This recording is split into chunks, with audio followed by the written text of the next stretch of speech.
That is a video. That's something I've been thinking about in my life so much, man. The Great Silence, the Fermi Paradox is, in my opinion, one if not the biggest topic a human being can interact with. If you take away religion and stuff. If you take away thinking about God and why we're here, if you actually think about science, this is the biggest question of the human race when it comes down to it. Interesting topic, if not the most interesting topic a human can interact with. In my opinion, the craziest topic you can talk about.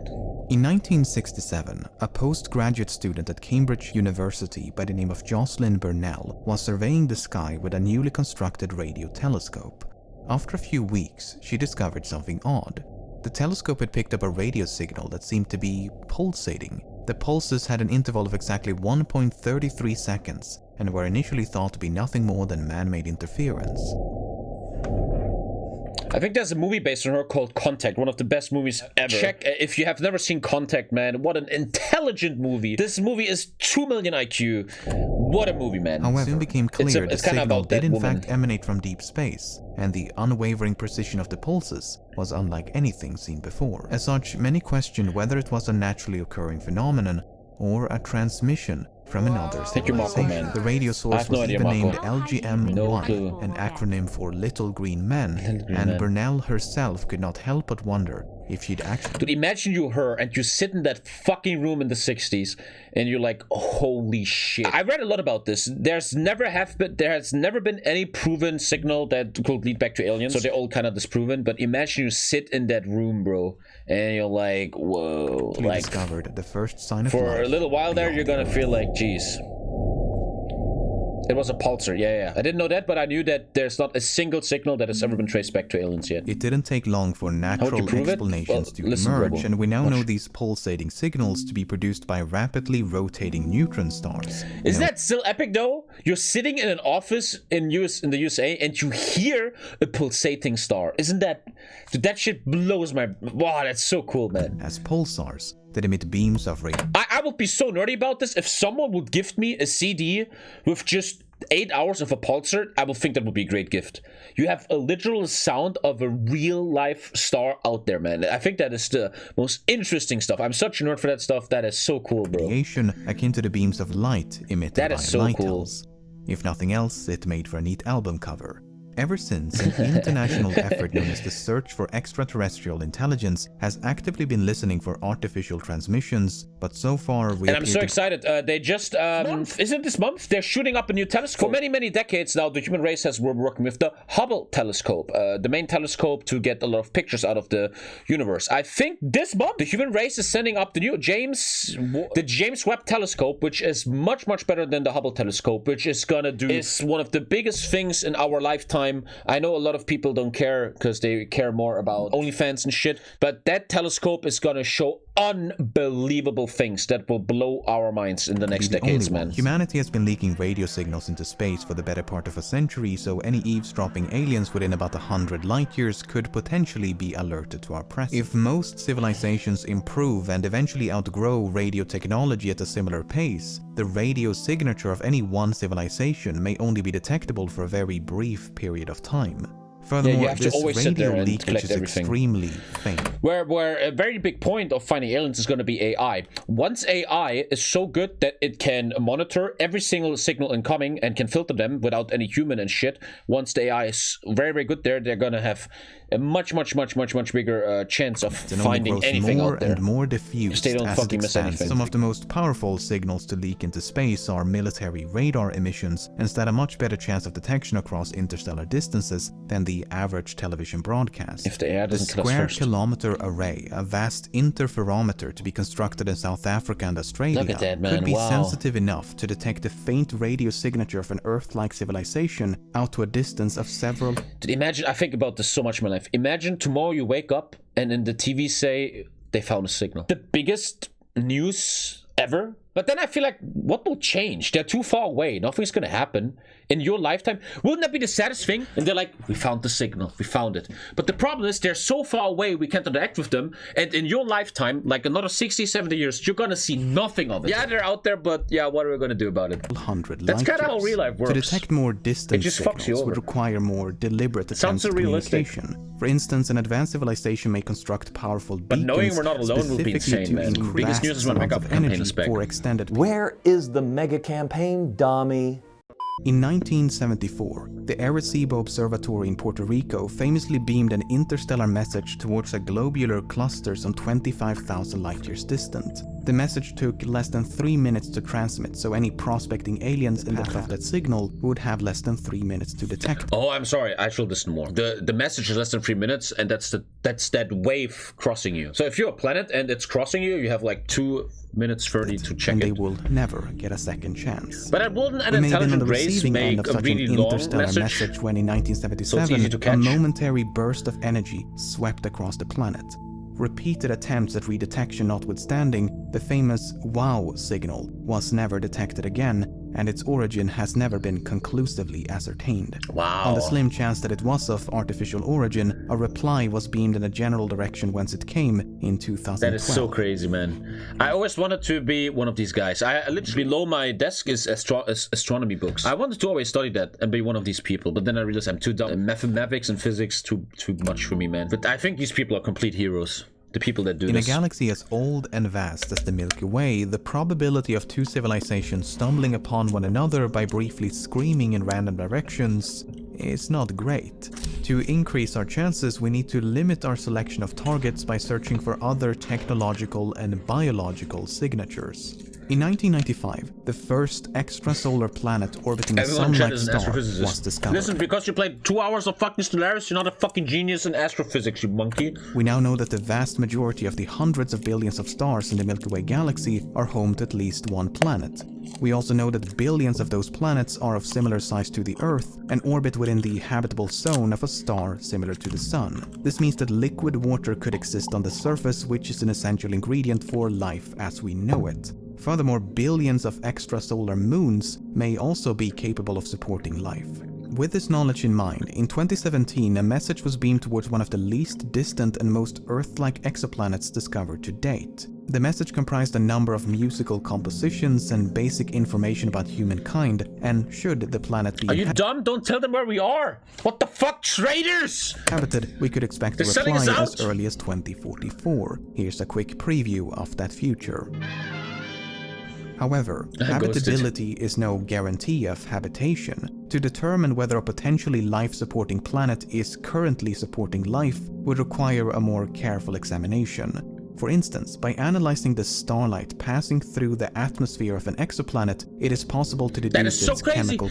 That is so crazy shit. I think that's so cool. Dude, I sometimes read about this stuff, right? These guys sit in an office all day, and the light going through the atmosphere of a planet they can't see, they then get the light, and then they can use data from the light to determine what chemicals are in the atmosphere of that planet they can't see. What? That is the coolest shit ever. The spectrum of an oxygen-rich atmosphere will differ. That is science.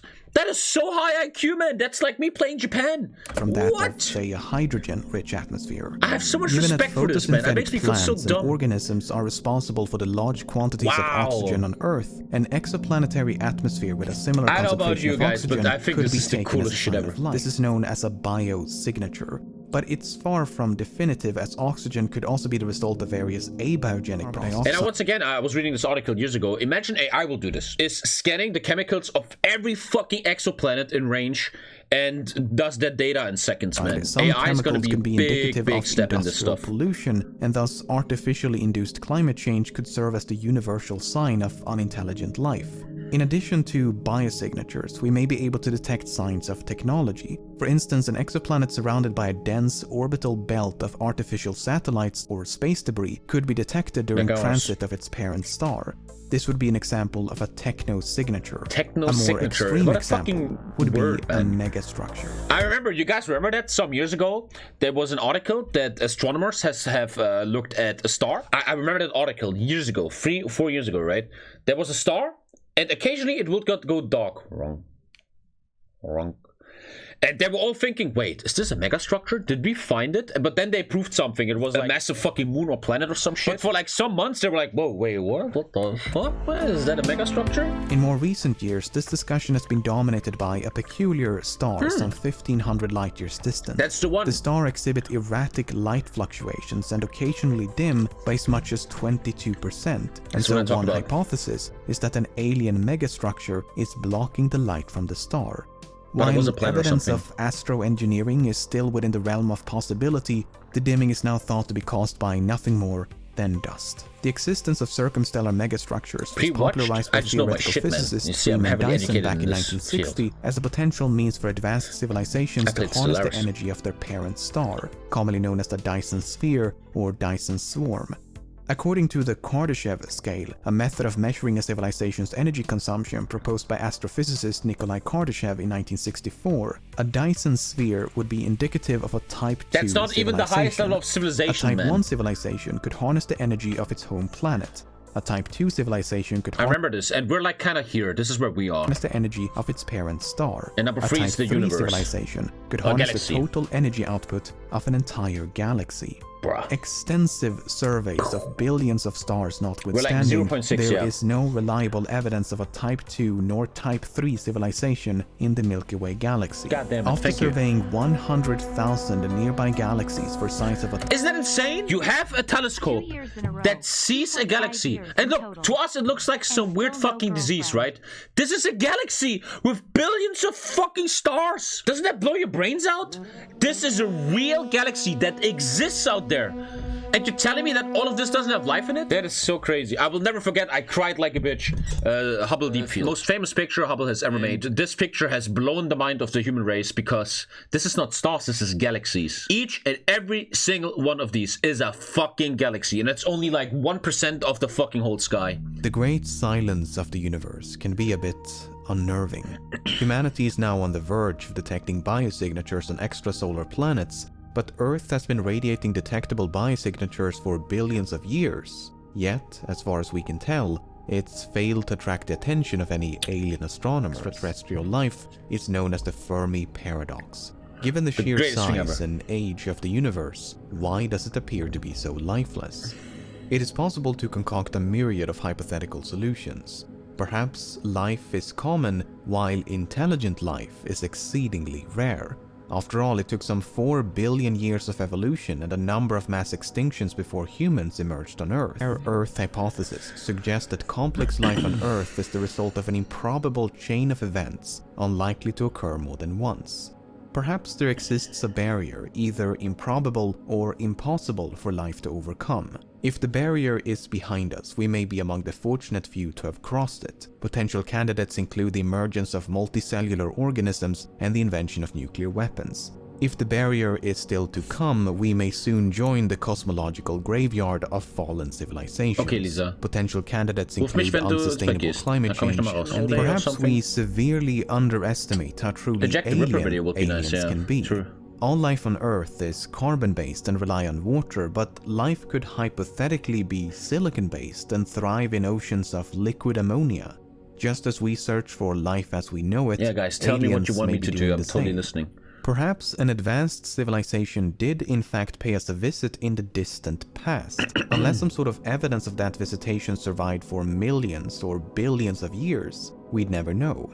Even a visitation in the recent past could have been misconstrued. That is so crazy. This is where shit completely will blow your fucking brain out, right? This is the timeline of the universe, right? At the moment, we're probably looking at 13.7 billion years. It is possible that life can form, because this is when everything was dense enough to make exoplanets, right? The human race has been around for, I don't know exactly, like, for like this period. Now, what if alien life was around like here? Or it's gonna be around here. What if we're missing each other? Because the universe is thinking in billions and billions of fucking years. Not human race. Since when is there life on Earth? 4.5? 2.3 billion. 2.3 billion. 4 billion? But that means we're kind of here. So what if we've been missing each other, right? All this time. Everybody forgets time. You know how fucking much time that is?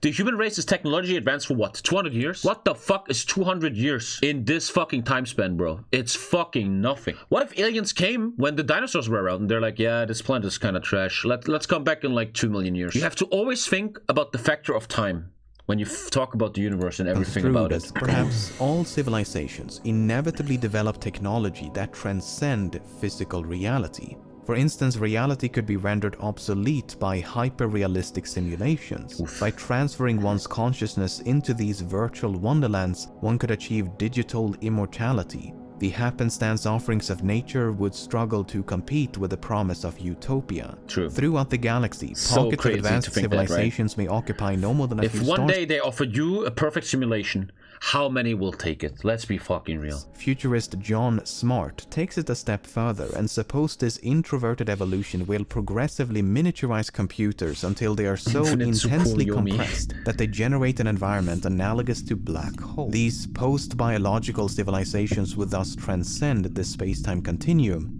and vanish from the visible universe. The fuck? Hypothetically speaking. What? Apart from artificial transmissions and distant signs of astroengineering, there's also a far less remote form of technosignature. The Voyager spacecraft was launched in 1977, and as of the making of this video, it is the only probe to have reached interstellar space. Isn't that crazy? The human race achieved to put a human-made thing out of our solar system. Isn't that the greatest shit ever, man? Golden record with information about mankind, but it will take another 40,000 years before the probe encounters another star. 40,000 years in an to go effort to more Centauri, expeditiously explore the galaxy, an advanced civilization may launch sophisticated interstellar probes capable of self-replication. But they take thousands of probes years. Would be intelligent Which enough. once again, right? If Alpha Centauri, the nearest star to us, wants to reach us with a probe, it takes 40,000 years. That means we have to survive for 40,000 years right now. If they send it right now, but we're gonna kill ourselves before that. Once again, we see that factor of time. What if the probe reaches us in the dinosaur age? They don't want to fucking use that shit, right? These copies would then travel to neighboring systems and create additional copies. If these probes could travel at just 10% the speed of light, a speed attainable by modern methods of propulsion, every corner of the galaxy could be exhaustively explored in just a few million years. A relatively short amount of time on cosmological timescales. Yeah, but not for us, that's not short. Mankind is now fast approaching the technological sophistication to launch such a probe. This begs the question, over here. Isn't that a SpaceX why rocket? is the solar system so probeless? If human progress is any indication, the galaxy should be completely overrun by self-replicating automata, yet we see no evidence of that. An ongoing hunt for alien artifacts has yet to locate any covert probes lurking in the solar system. But space is vast. An object of extrasolar origin could easily be zipping around our cosmic backyard without our knowledge. In fact, that is exactly what happened in 2017. An extrasolar object named Oumuamua passed through the inner solar system and went completely unnoticed until it was moving away from the sun. Even then, its discovery was pure luck, and thousands of extrasolar visitors could go undetected each year. It was Imagine they're trying to reach us the whole time and we're just missing it. On the other hand, Oumuamua is perfectly radio silent. Perhaps it's a defunct probe, destined to aimlessly roam the galaxy. So much hypothetical stuff, right? You never know. And doesn't that shit show you what really matters, man? This fucking struggle of a race that has to come together to reach the next level, and we care about if corona vaccines are fake, or if someone is gay or trans, or what we do to other people. It's if you look at the big scheme of things, man, it's so unnecessary and stupid how we spend our time, bro. While the real issues are this stuff, and we're very lucky that we have people on this planet that take care of this stuff. Very lucky, otherwise we'd just be chaos. That being Earth, we cannot possibly know how common or rare life truly is. There could be hundreds of planets or millions of galaxies between us and them. If life was discovered elsewhere in the solar system, perhaps beneath the frozen mantle of Europa, we'd be able to compare and contrast two distinct sources of life and gain crucial insight into its commonality or rarity. Many reject the anthropocentric view of Earth as a cosmological oddity due to the sheer number of Earth-like planets coupled with the resilience of life on Earth.